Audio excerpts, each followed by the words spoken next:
Welcome to VM news బులెటిన్ల ముందుగా headlines. Tamil Nadu మంత్రి నెహ్రూ సోదరుడి సంస్థలో ఈడీ సోదాలు.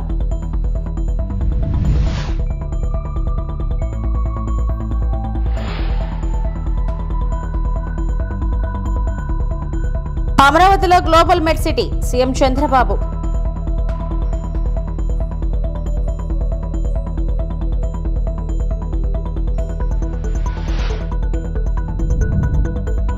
ప్రజలు ఎప్పుడు ఏ సమస్యలు ఉన్నా పరిష్కరించేందుకు సిద్ధం మంత్రి నారా లోకేష్.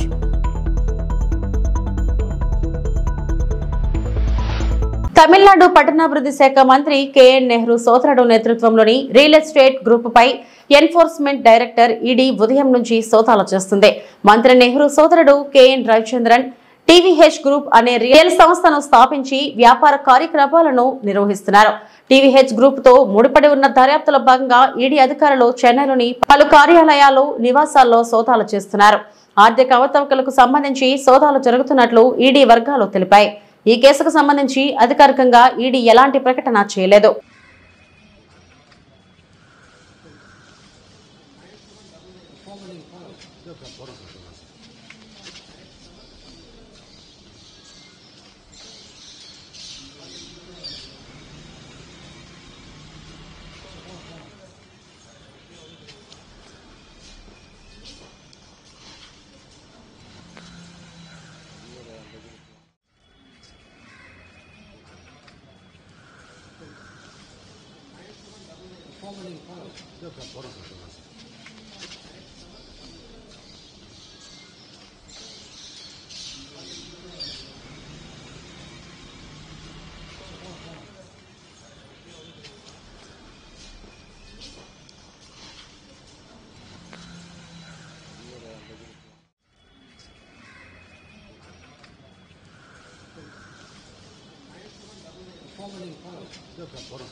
రాజధాని అమరావతిలో గ్లోబల్ మెడ్ సిటీ ఏర్పాటు చేయాలని భావిస్తున్నామని ఏపీ సీఎం చంద్రబాబు తెలిపారు.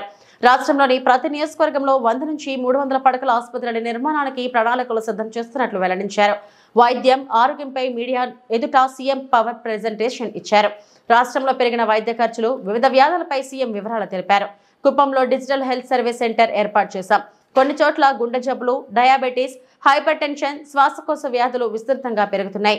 రాష్ట్రంలో పురుషుల కంటే మహిళల్లో హైపర్ టెన్షన్ అధికంగా కనిపిస్తుంది. ఆహారపు అలవాట్ల వల్ల డయాబెటీస్ కొన్ని జిల్లాల్లో ఎక్కువగా ఉందని సీఎం వివరించారు. This is important slide. ఈ రాష్ట్రానికి ఉపయోగపడే ఇది ప్రతి ఒక్కరు గుర్తుపెట్టుకోవాల్సిన అవసరం ఉంది. కార్డియోవాస్కులర్ డిసీజ్ చూస్తే 18 నుంచి 22% ఉంది. అంటే 18 నుంచి 22% ఈ యొక్క డిసీజ్ కార్డియోవాస్కులర్ డిసీజ్ వస్తున్నాయి. దీనికి కారణం కూడా మీరు చూస్తే హైపర్ టెన్షన్, అదే మాదిరిగా ఇసమిక్ హార్ట్ డిసీజెస్, స్ట్రోక్ ఇవన్నీ వచ్చే పరిస్థితి వస్తుంది. ఈ ప్రిడామినెంట్ గా ఎక్కడున్న టాప్ 3 డిస్ట్రిక్ట్స్ చూస్తే కోనసీమ, కాకినాడ, ఎన్టీఆర్ జిల్లాలో ఎక్కువ ఉంది. అదే మరి డయాబెటీస్ మిలిటస్ చూసినప్పుడు 12 నుంచి 15% ఉంది. High prevalence due to life styles, food దగ్గర నుంచి మన లైఫ్ స్టైల్స్ వల్ల వస్తా ఉంది.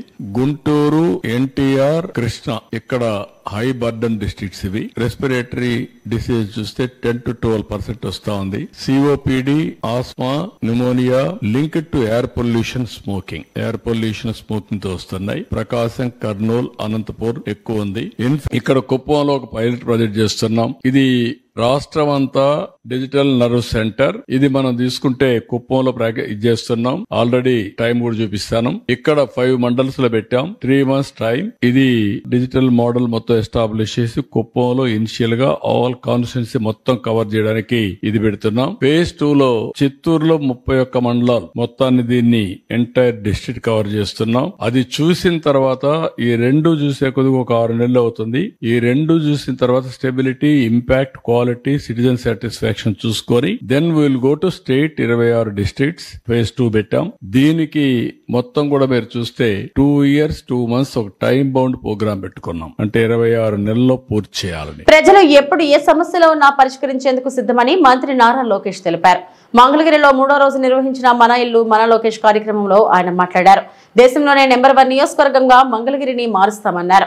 అవినీతి లేకుండా ఇక్కడ ప్రజలకు పథకాలు అందజేస్తున్నట్లు చెప్పారు. మంగళగిరి కోసం తెచ్చిన జీవో రాష్ట్రమంతటా అమలుకు ఉపయోగపడిందని వివరించారు. ఇక్కడ ఏర్పాటు చేసే జెమ్స్ జ్యువెలరీ పార్క్ స్వర్ణకారుల దశ మార్చనుందని పేర్కొన్నారు.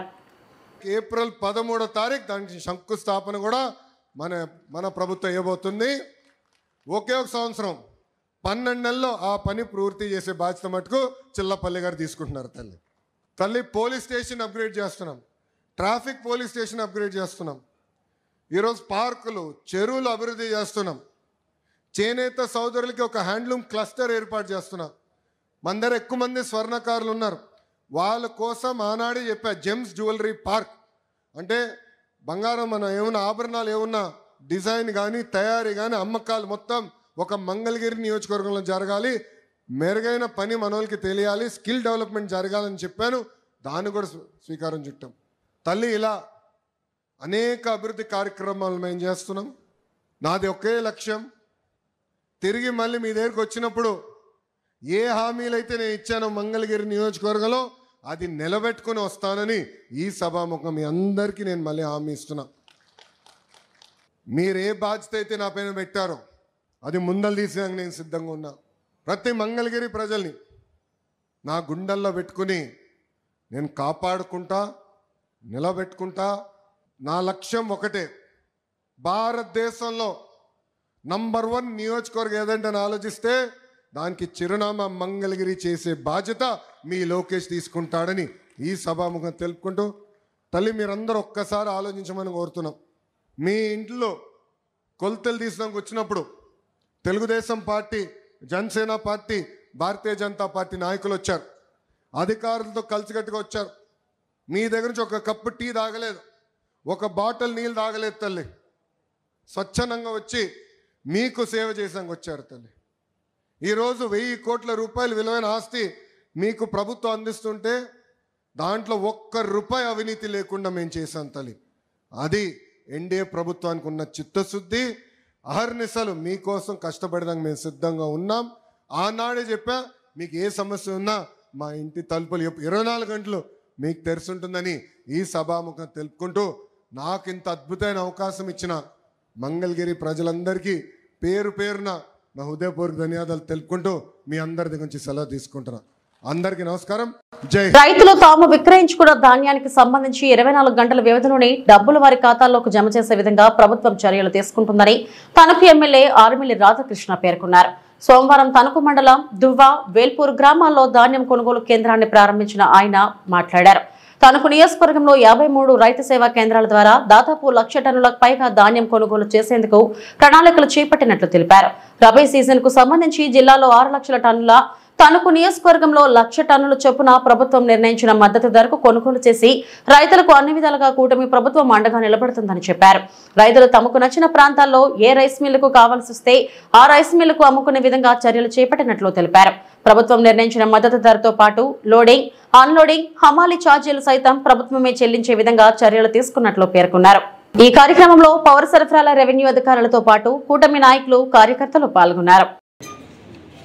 ధాన్యం కొనుగోలు కేంద్రాలను ఈరోజు తణుకు నియోజకవర్గంలో వేల్పూరు, దువ్వ గ్రామాల్లో ప్రారంభించుకుని ఈ రబీ సీజన్కి సంబంధించి నియోజకవర్గంలో దాదాపు 1,60,000 టన్నుల ధాన్యం పండితే ఈరోజు నియోజకవర్గంలో ఉన్నటువంటి 53 రైతు సేవా కేంద్రాల ద్వారా ధాన్యం కొనుగోలు ప్రక్రియను ప్రారంభించుకోవడం జరిగింది. ముఖ్యంగా రైతులకి మద్దతు ధర అందించే విధంగా రైతాంగానికి ఎటువంటి ఇబ్బంది లేకుండా వారు ఏ రైస్ మిల్లుకి తోలుకోవాలనుకుంటే ఆ రైస్ మిల్లు అమ్ముకునే విధానాన్ని ఈ ప్రభుత్వం తీసుకొచ్చి రైతులకు సంబంధించి ఈరోజు గన్నీ బ్యాగ్స్ ఇవ్వడంతో పాటుగా వారికి కావాల్సినటువంటి లోడింగ్ అన్లోడింగ్ అదేవిధంగా ట్రాన్స్పోర్ట్ హమాలీ ఛార్జెస్ను కూడా ప్రభుత్వం చెల్లిస్తూ ఈరోజు ధాన్యాన్ని ఎటువంటి ఇబ్బంది లేకుండా ధాన్యం సేకరించినటువంటి 24 గంటల్లో రైతుల ఖాతాల్లో డబ్బులు జమ అయ్యే విధంగా ప్రభుత్వం అన్ని చర్యలు కూడా తీసుకుంది. ఈరోజు రైతు పక్షపాతిగా గౌరవ ముఖ్యమంత్రి నారా చంద్రబాబు నాయుడు గారు, ఉప ముఖ్యమంత్రి వర్యులు పవన్ కళ్యాణ్ గారు, అదేవిధంగా మోడీ గారి సహకారంతో కూటమి ప్రభుత్వం వచ్చిన తర్వాత రైతులకు ఉన్నటువంటి ఇబ్బందులన్నింటినీ కూడా అధిగమించే విధంగా గత ప్రభుత్వం ఏదైతే రైతులని ధాన్యం కొనుగోలు పేరుతో తీవ్రమైనటువంటి ఇబ్బందులు గురి చేస్తుందో ఆ రోజు రైతు ధాన్యం అమ్ముకోవాలంటే ఎక్కడ అమ్ముకోవాలో తెలియనటువంటి పరిస్థితి, తరుగుల పేరుతో బస్తాకి 4 కేజీల నుంచి 12 కేజీల వరకు దోపిడీ చేసినటువంటి పరిస్థితి, గన్నీ బ్యాగులు అందనటువంటి పరిస్థితి. ఈ నియోజకవర్గంలో పౌర శాఖ మంత్రిగా ఉన్నటువంటి అప్పటి ప్రజాప్రతినిధి ఆ విధంగా రైతులకు కూడా న్యాయం చేయలేనటువంటి పరిస్థితులు ఆ రోజు ప్రభుత్వం ఉంది. అన్ని విధాలుగాను కూడా మోసపోయినటువంటి, ధాన్యం అమ్ముకున్న తర్వాత డబ్బులు ఎప్పుడు వస్తాయో తెలియనటువంటి పరిస్థితి. 6 నెలలైనా డబ్బులు పడకుండా గత ప్రభుత్వం దాదాపు 1600 కోట్ల రూపాయలు బకాయిలు పెట్టిపోతే ఈ ప్రభుత్వం వచ్చిన తర్వాత రైతులకు సంబంధించినటువంటి 1600 కోట్ల రూపాయలతో ఆ బకాయిలు చెల్లించడంతో పాటుగా ముఖ్యంగా గత ఖరీఫ్ సీజన్కి సంబంధించి ధాన్యం సేకరణలో 24 గంటల్లో రైతుల ఖాతాలో జమ చేయడం జరిగింది. అదేవిధంగా ఈరోజు రబీకి సంబంధించి రైతు సేవా కేంద్రాల ద్వారా, సొసైటీల ద్వారా, ప్యాడీ పర్చేసింగ్ సెంటర్ ద్వారా సేకరించినటువంటి ధాన్యానికి వెంటనే డబ్బులు చెల్లించే ఏర్పాట్లు కూడా చేయడం జరుగుతుంది. ఈరోజు పశ్చిమ గోదావరి జిల్లాలో దాదాపు 6 లక్షల టన్నుల ధాన్యం సేకరణ లక్ష్యంగా పెట్టుకోవడం జరిగింది. దానిలో భాగంగా తణుకు నియోజకవర్గంలో 1,00,000 టన్నుల పైగా సేకరించి ఈరోజు రైతులందరికీ కూడా తగు న్యాయం చేసే విధంగా ఈ ప్రభుత్వం ముందుకు వెళ్తుంది. ఒక రైతు పక్షపాతిగా చంద్రబాబు నాయుడు గారు రాబోయే రోజుల్లో ఈ సంవత్సరం ముఖ్యంగా రైతాంగానికి అందరికీ కూడా ఏదైతే ఎన్నికల్లో హామీ ఇచ్చారో దానికి అనుగుణంగా రైతులందరికీ కూడా 20,000 రూపాయలు ఇచ్చే కార్యక్రమాన్ని కూడా ఈ ప్రభుత్వం తీసుకొస్తుంది. అలాగే కౌలు రైతులకు సంబంధించి కౌలు క్రెడిట్ కార్డులను కూడా ఇచ్చి వారికి ఇబ్బందులు లేకుండా చూసే విధంగా వారికి లోన్లు కూడా ఎప్పటికప్పుడు ఇచ్చే విధంగా కూడా ప్రభుత్వం అన్ని చర్యలు తీసుకుంటుంది.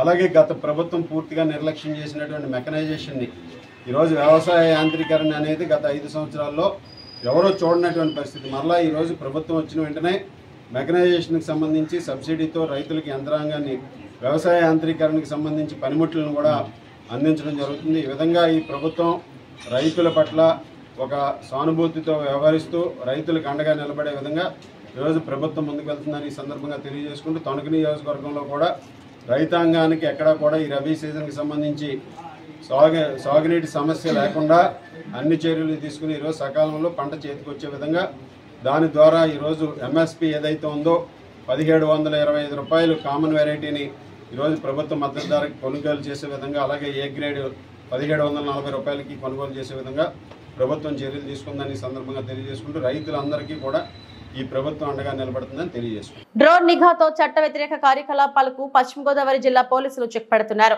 శనివారం ఉండి మండలం కొలమూరు పొందువ గ్రామాల శివారులో నిర్మానుష్య పంట పొలాల వద్ద పేకాటాడుతున్న 9 మందిని డ్రోన్ ద్వారా గుర్తించారు. వారిని అదుపులోకి తీసుకుని కేసులు నమోదు చేశారు. వారి వద్ద నుంచి 7,390 రూపాయల నగదును స్వాధీనం చేసుకున్నట్టు ఎస్ఐ మొహమ్మద్ నజీరుల్లా తెలిపారు.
అమెరికా అధ్యక్షుడు ట్రంప్ నిర్ణయంతో కుదేలైన ఆక్వా రైతులు.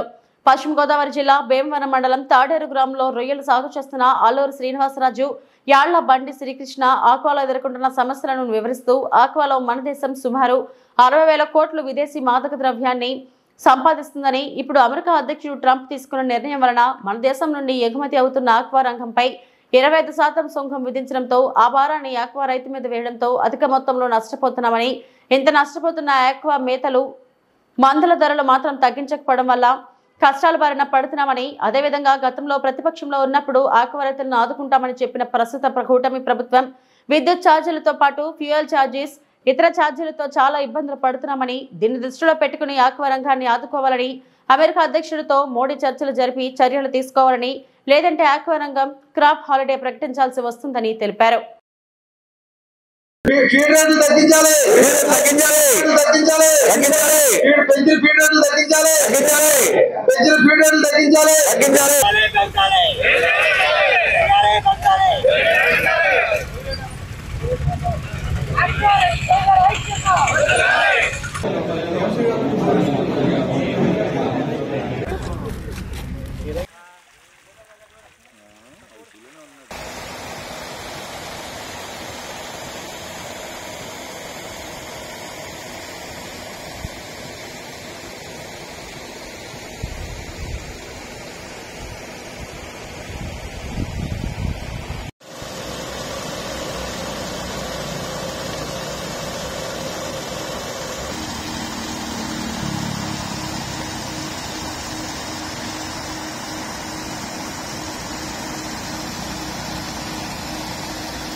నా పేరు అల్లూరి శ్రీనివాసరాజు అండి.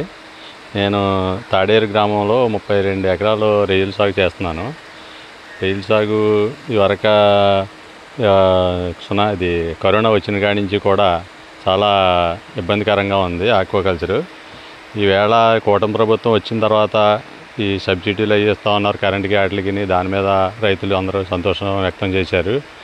ఈలోగా ట్రంప్ తీసుకున్న నిర్ణయానికి 60,000 కోట్ల రూపాయలు వచ్చే ఆదాయాన్ని, మనకి ద్రవ్యబలం వచ్చే ఆదాయాన్ని ఈవేళ 25% అధికంగా సుంకం విధించడం వల్ల మన ఆక్వాకల్చర్కి చాలా తగలరాని గట్టి దెబ్బ తగిలింది. దీని గురించి ఆక్వా రైతులు 30-40 రూపాయలు ఒక కేజీకి వచ్చి రేటు తగ్గించారు ఎక్స్పోర్టర్స్.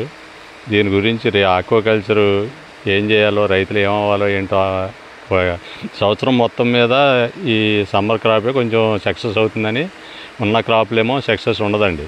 100కి 10 చెరువులు కూడా రావు.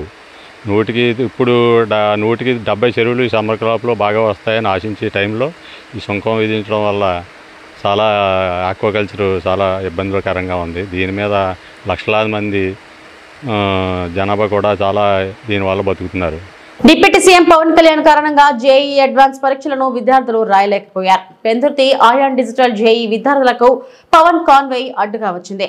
దీంతో పరీక్షా కేంద్రానికి విద్యార్థులు పరీక్షా కేంద్రానికి ఆలస్యంగా వెళ్లారు. పరీక్ష రాయకుండానే 30 మంది విద్యార్థులు వెనుదిరిగారు. పరీక్షా కేంద్రం వద్ద విద్యార్థులు వారి తల్లిదండ్రులు ఆందోళనకు దిగారు. పెందుర్తిలో జేఈ అడ్వాన్స్ ఎగ్జామ్ ఉదయం 8:30కు జరుగుతుండగా పవన్ కాన్వే కారణంగా పరీక్ష కేంద్రానికి 8:32 వచ్చారు. ఆ 2 నిమిషాలు కూడా పవన్ వస్తున్నారని పోలీసు అధికారులు ట్రాఫిక్ నిలిపివేశారని, లేదంటే పరీక్షా కేంద్రానికి సమయానికి చేరుకునేవారమని విద్యార్థులు మీడియాకు తెలిపారు. పవన్ కళ్యాణ్ వస్తున్న మార్గంలోనే ఎగ్జామ్ సెంటర్ ఉంది. పవన్ వస్తున్నారనే కారణంతో ప్రోటోకాల్ దృష్ట్యా పోలీసులు ట్రాఫిక్ నిలిపివేశారు. కాబట్టి 2 నిమిషాల ఆలస్యంతో పరీక్షా కేంద్రానికి వచ్చామని, ఆలస్యమైందని, అధికారులు తమని పరీక్ష రాసేందుకు అనుమతి ఇవ్వలేదని విలపిస్తున్నారు. ఈ విషయంలో పవన్ జోక్యం చేసుకుని ఆ 30 మంది విద్యార్థులకు జేఈ అడ్వాన్స్ పరీక్ష నిర్వహించేలా చర్యలు తీసుకోవాలని వేడుకుంటున్నారు.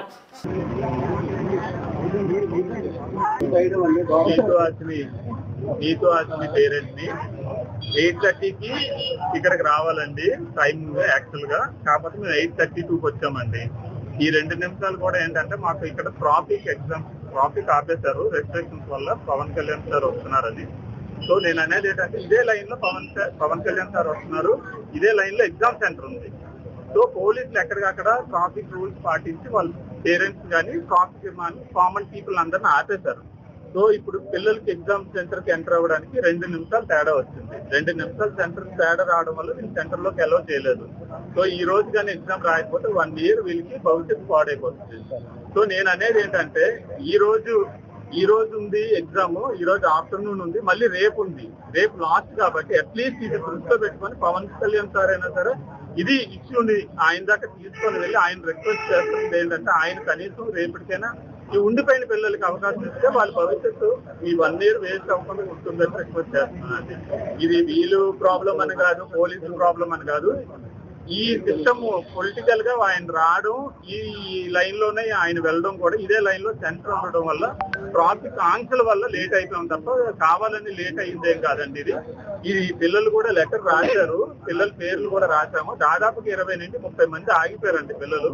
చాలా మంది ఈ రోజు సఫర్ అయ్యారు. సో ఇది నేను పవన్ కళ్యాణ్ సార్ దృష్టికి, చంద్రబాబు నాయుడు గారి దృష్టికి, అలాగే ఎడ్యుకేషన్ మినిస్టర్ లోకేష్ గారి దృష్టికి ఇది తీసుకొని వెళ్ళాలని నేను మనస్ఫూర్తిగా మీడియా వాళ్ళు కోరుకుంటున్నాను. మెయిల్ పెట్టమని పిల్లలు మెయిల్ పెట్టమన్నారండి. లోపల మెయిల్ ఐడి ఇవ్వడం లేదు. మెయిల్ ఐడి వాళ్ళకి కూడా తెలియదు అంటున్నారు. లోపలికి వెళ్ళాలంటే వాళ్ళకేవో రెస్ట్రిక్షన్స్ ఉన్నాయి అంటున్నారు. వెబ్సైట్ లో చూసుకోండి మెయిల్ ఐడి దొరుకుతుంది అన్నారు. వెబ్సైట్ మొత్తం. చిత్తూరు జిల్లా వీకోట అంతర్రాష్ట్ర దారి దోపిడీ ముఠా అరెస్ట్.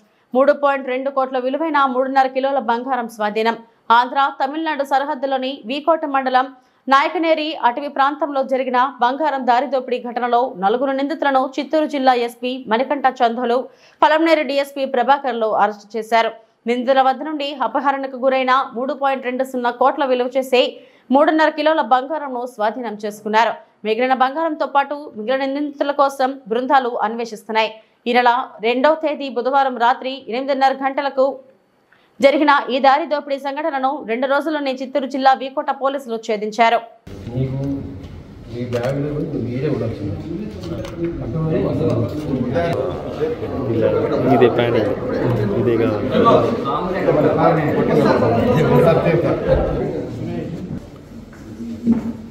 దీనికి సంబంధించి ఈరోజు మనం ఈ ప్రెస్ మీట్ నిర్వహిస్తున్నాము.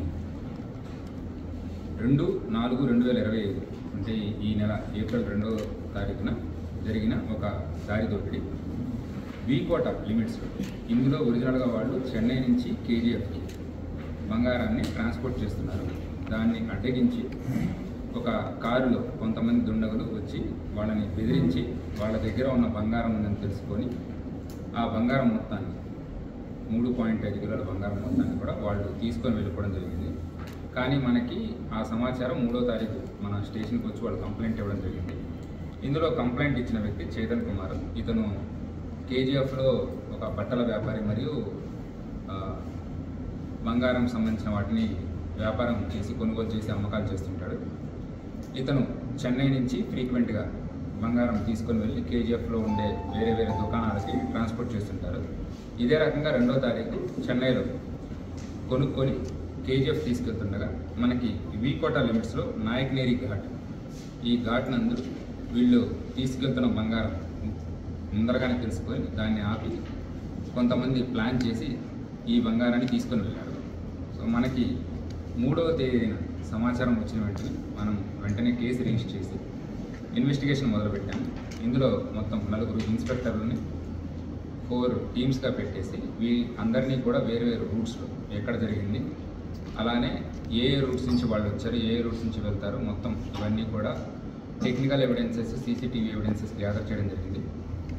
ఈ గ్యాదర్ చేస్తున్న విషయంలో మనకు తెలిసింది ఏంటంటే ఎవరైతే ఈ కారులో వెళ్తున్నారో ఆ డ్రైవర్ ముక్రమ్ అనే వ్యక్తి, అతను మనం ఏటుగా యాడ్ చేసాము. ఈ ముక్రమ్ పర్సన్ చేతన్ కుమార్ దగ్గరే చాలా కాలం నుంచి పనిచేస్తున్నాడు. ఈ విషయాన్ని అతను జైపాల్ అనే కేజీఎఫ్లో పనిచేసే ఒక కాంగ్రెస్ కౌన్సిలర్ అతనికి తెలియజేసి ప్లాన్ చేసి ఒక పథకం ప్రకారం మన వీకోట లిమిట్స్లో ఈ దారి దోపిడిని ప్లాన్ చేశారు. దాన్ని ఎగ్జిక్యూట్ చేయడం జరిగింది. సో మనకు వచ్చిన ఈ టెక్నికల్ ఎవిడెన్స్ అన్నింటినీ కలుపుకొని వీళ్ళని మనం ట్రేస్ చేసాము. ఇప్పటి వరకు మొత్తం 13 మంది ఇందులో ఇన్వాల్వ్ అయ్యారు. ప్లానింగ్లో కానీ ఎగ్జిక్యూషన్లో కానీ చెన్నై నుంచి వీళ్ళని ఫాలో అవుతూ కేజీఎఫ్ ద్వారా రావడం కానీ. సో మొత్తం 13 మందిని మనం ఐడెంటిఫై చేసాం. ఇందులో 4 ఎవరైతే సరే మెయిన్. ఇవి ఇప్పటివరకు నా బులెటిన్ అప్డేట్స్. నమస్తే.